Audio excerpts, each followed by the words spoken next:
बिस्मिल्लाहिर्रहमानिर्रहीम। ट्रिजर NFT application के बारे में पूछना है कि यहाँ आप जब अपना अकाउंट खोलते हैं, स्टार के आइकन पर क्लिक करते हैं तो आपके सामने बैलेंस आता है। इसी बैलेंस की लिमिट में आप NFT ख़रीद सकते हैं। लेवल 1 में 50 से 500 तक NFT ख़रीद सकते हैं। जब कंफर्म करेंगे तो NFT बाय हो गया।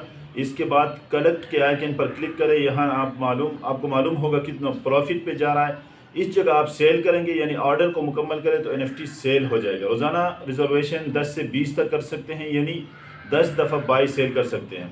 तो ये एप्लीकेशन, इससे कमाना जायज़ है या नहीं है? तो NFT गोया कि आप ये जो एप्लीकेशन का आप जिक्र कर रहे हैं, ट्रिजर NFT एप्लीकेशन, इसमें NFT आप ख़रीदते हैं। ख़रीदने के बाद आप इसको जाकर बेचते हैं, बाइनांस में जाकर आप इसको फ़रोख्त करते हैं। तो इसका मतलब ये एक टोकन है। इस टोकन की अपनी वैल्यू है, इसकी कीमत है। कोई भी ऐसी चीज़ जिसकी आम मुआशरे के अंदर, जिसके लोगों के यहाँ उसकी कीमत, उसकी वैल्यू हो, उसको आप ख़रीद भी सकते हैं, ख़रीद कर बेच भी सकते हैं।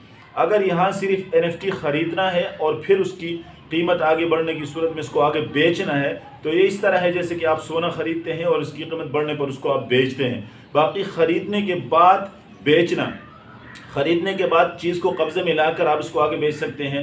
तो ख़रीदने के बाद कब्ज़े में लाने का मतलब ये होता है कि अगर आप इसको, जिसको बेच रहे हैं, इसको आप हवाला कर सकते हैं, तो ये आपका बेचना भी सही होगा, आगे इसको फ़रोख्त करना भी सही होगा। इस पर आप जो प्रॉफिट कमाएंगे वो शरआन दुरुस्त होगा, उसमें कोई हरज नहीं है।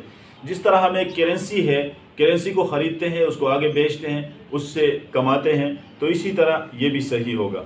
और लेकिन यहाँ एक मसला जो है कि कब्ज़े में लाना, कब्ज़े में लाने के लिए अत्तखलिया, अहनाफ के यहाँ ये एक मसला है। इसकी वजाहत मैंने एक अलग से एक वीडियो के अंदर मैंने इसकी वजाहत की है कि एक चीज़ को कब्ज़े में लाने के बाद ही उसको बेचना पड़ता है। लेकिन ये जो हम ऑनलाइन अर्निंग करते हैं, उसमें कब्ज़े में लाने की शर्त क्या है? किस तरह इंसान एक चीज़ को अपने कब्ज़े में लाता है?